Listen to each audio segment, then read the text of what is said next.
Here's your wrestling news for November 11th, 2025. Your headlines for today include the brain behind NXT vs. main roster exhibition matches for Saturday night's main event revealed, real reason WWE had John Cena beat Dominik Mysterio for the Intercontinental title revealed, WWE cuts off fan favorites promo mid-segment, star storms off backstage, John Cena gets censored mid-promo on Raw, fans left shocked, WWE announces Gunther vs. Javon Evans for Raw, mystery opponent teased.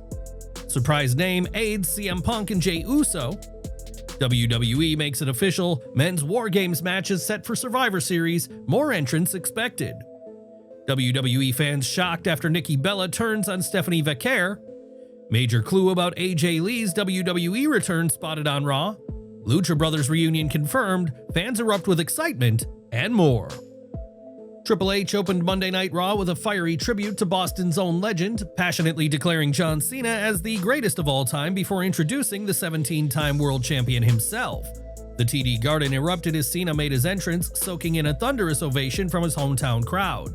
Cena took the mic and shared an emotional announcement, revealing that his final match will take place on December 13th during Saturday night's main event. He also announced that the same show will feature special exhibition matches between WWE main roster and NXT stars, explaining that the idea was to open the door to the future while his door closes. More on that a little later. The celebration was short-lived when Intercontinental Champion Dominik Mysterio interrupted, drawing heavy boos from the Boston crowd. Dominik taunted Cena and vowed to humiliate him in front of his hometown fans, prompting chants of "You messed up" to echo throughout the arena. Cena fired back with his signature intensity, warning that Dominik had messed with the wrong guy at the wrong time in the wrong place. Not backing down, Dominik sneered, "I'm not even at my peak and I'm better than you were at your prime." Before tensions could boil over, Triple H stepped back into the ring and, siding with the fans, made a blockbuster announcement: Dominik would defend his title right then and there against John Cena. When the bell rang, Dominik immediately tried to channel his late godfather Eddie Guerrero's signature trick, faking a steel chair shot to get Cena disqualified, but Cena turned the tables, mirroring the move and leaving the referee completely confused. A ref bump followed, and during the chaos, Cena locked in the STF, forcing Dominik to tap, but the injured official never saw it. A new referee sprinted down as Cena hit an attitude adjustment, but Dominik shockingly kicked out at 2. The champion rallied with a 619 and went for a frog splash, only for Cena to catch him mid-air, roll through, and hit a thunderous AA for the 3 count. With that victory, John Cena captured the one title that had always eluded him, completing his Grand Slam. According to Bodyslam.net, WWE had initially planned for Cena to face Dominik Mysterio at Survivor Series WarGames, but both Triple H and Cena agreed that Cena's inclusion in the WarGames match would add more star power and emotional weight to the event, especially with names like Brock Lesnar, The Vision, and Logan Paul involved. Ibu of Self-Made Sessions also confirmed that Cena will join Team CM Punk for WarGames, although the final lineup remains uncertain. The original plan involved Seth Rollins and Jacob Fatu, but their absences forced WWE to reshuffle the teams at the last minute.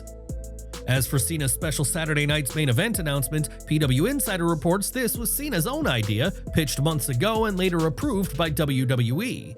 It's a first-of-its-kind move, true exhibition matches between the main roster and NXT stars, designed to highlight future talent as Cena closes his legendary in-ring career. While details remain scarce on how many matches will take place, Saturday night's main event traditionally features 4 to 5 bouts per show.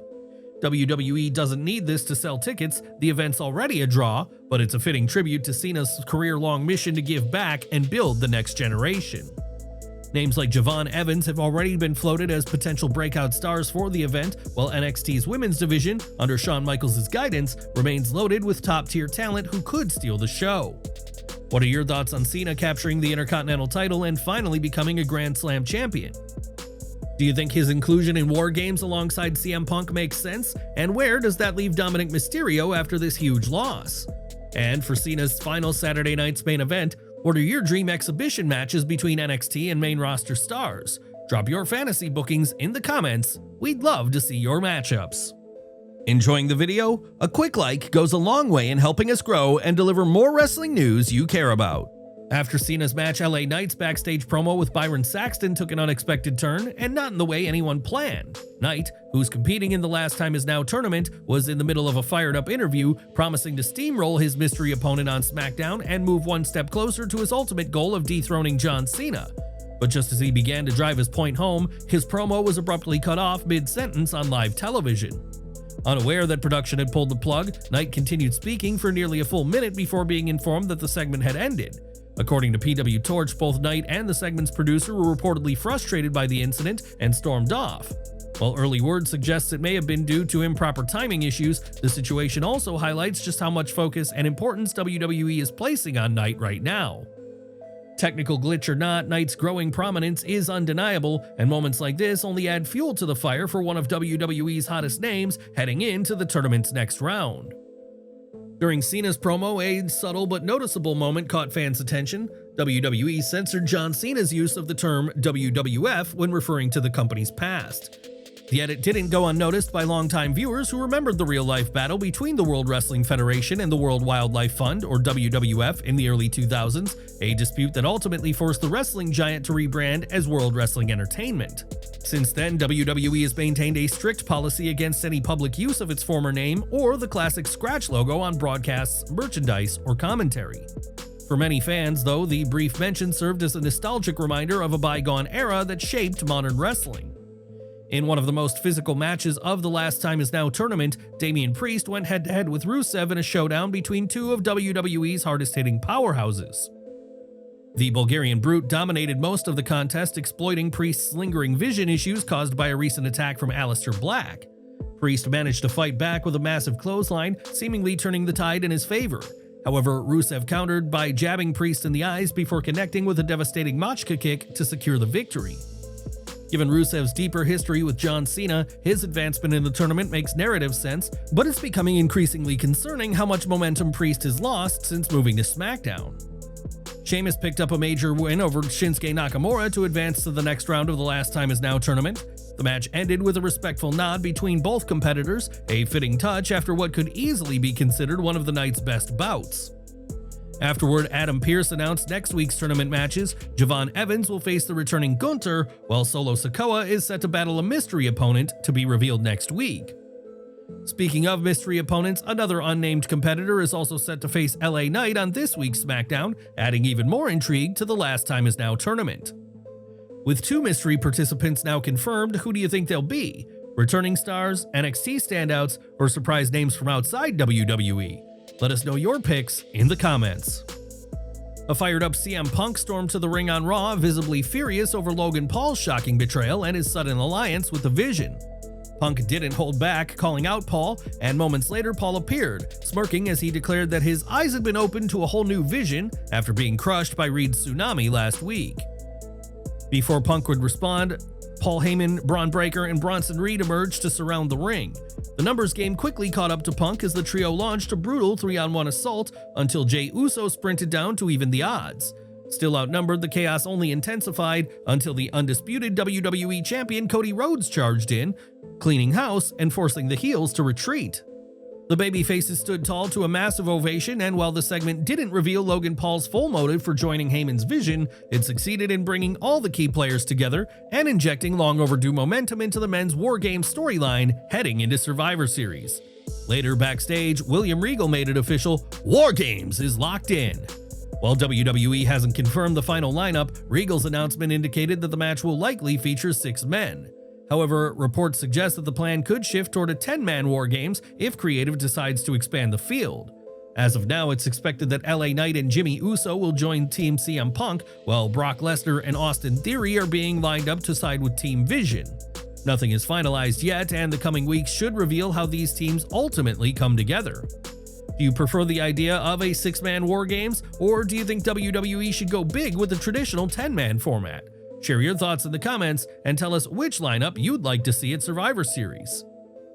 This week's episode of Raw featured a hard-hitting Women's World Championship match as Stephanie Vaquer defended her title against Raquel Rodriguez in a physical encounter that had the crowd fully engaged from start to finish. Rodriguez came out strong, using her trademark power to dominate the early stages of the match. Every time Vaquer tried to mount an offense, Raquel had an answer, countering with her strikes, breaking out of submissions, and grounding the champion with sheer strength. As the match wore on, Roxanne Perez tried to get involved, but her interference was quickly shut down by Nikki Bella, who was at ringside. The distraction, however, gave Vaquer a small window to recover. Vaquer reversed momentum with a sudden burst of offense, hitting the Devil's Kiss before climbing the ropes and connecting with a flawless corkscrew moonsault to retain her title. The celebration didn't last long. Moments after the bell, Perez ambushed Vaquer in frustration, only for Bella to rush back in and make the save. The crowd cheered as Vaquer and Bella stood tall, but that unity was short-lived. In a shocking turn, Bella blindsided Vaquer, smashing her with the championship belt.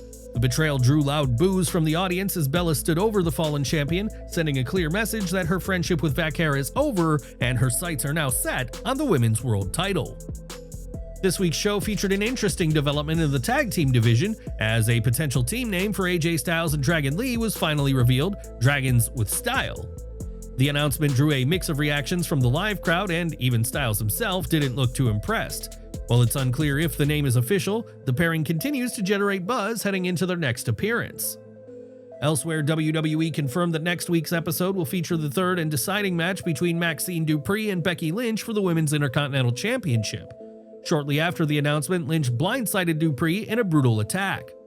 With the rivalry now reaching its peak, anticipation is growing for what many are called the trilogy finale. But fans are talking about more than just the championship. Speculation online is heating up over a possible AJ Lee return, with rumors suggesting she could appear during or after the title match.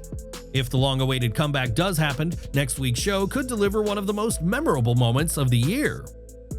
Alexa Bliss and Charlotte Flair headlined Monday Night Raw, defending the Women's Tag Team Championships against the Kabuki Warriors. With interference from Lash Legend and Nia Jax, the Kabuki Warriors pulled off the victory, crowning new champions and ending the reign of Bliss and Flair. After the match, Nia and Lash joined forces with the Kabuki Warriors to assault Alexa and Charlotte in a brutal 4-on-2 beatdown. Just as it seemed the destruction would continue, Io Sky made her shocking return, followed moments later by Rhea Ripley, who stormed the ring to even the odds. Ripley then demanded a microphone, standing tall beside Sky as the crowd roared. She partially climbed over the top rope, looked down at the fallen women, and screamed "WarGames" into the mic, while the opposing team lay in a heap at ringside. With women's WarGames now officially set and tensions running high between both sides, the question now is, which team do you think will go over and why? And with John Cena's final Raw appearance coming next week, WWE is clearly building toward a massive close to the year. Well, that's it, guys. That wraps up Raw for this week. Were you surprised by John Cena's huge win tonight and the direction WWE seems to be taking with his final run? Who do you think the mystery opponents will be in the Last Time Is Now tournament? And most importantly, which segment stole the show for you this week and why? Drop your thoughts, predictions, and reactions in the comments below. Let's hear what stood out to you the most on this week's Raw. We're ending with news for Lucha fans as Penta and Rey Fenix are reuniting for the first time since joining WWE, and their long-awaited comeback is set to take place on AAA soil in Mexico. According to Lucha Blog, the upcoming AAA Guerrera de Titanes event on December 20th will be held in Guadalajara, and the promotion is going all out to make it one of the biggest shows of the year. With a massive venue to fill and local ticket demand still uncertain, Triple H is betting big on name power, bringing in icons like Rey Mysterio, and now the reunion of two of the most beloved luchadors of the modern era. The news broke after Penta posted a cryptic teaser on Instagram, a mysterious image showing a set of coordinates and the number 521. Fans quickly decoded the message, realizing the coordinates pointed directly to Guadalajara, while 521 represents the number of days between the Lucha Brothers' last tag match together and their upcoming return. This long-awaited reunion marks the first official tag team match for Penta and Fenix under the WWE banner, and it's happening on familiar ground. Beyond being a huge moment for Mexican wrestling fans, the move signals something even bigger, the strengthening ties between WWE and AAA as both companies continue exploring a working relationship that could reshape international collaboration in pro wrestling. Don't miss our next video coming at 5:30 p.m. Eastern with all the latest wrestling updates. Smash that bell icon and select all notifications so you're always in the loop.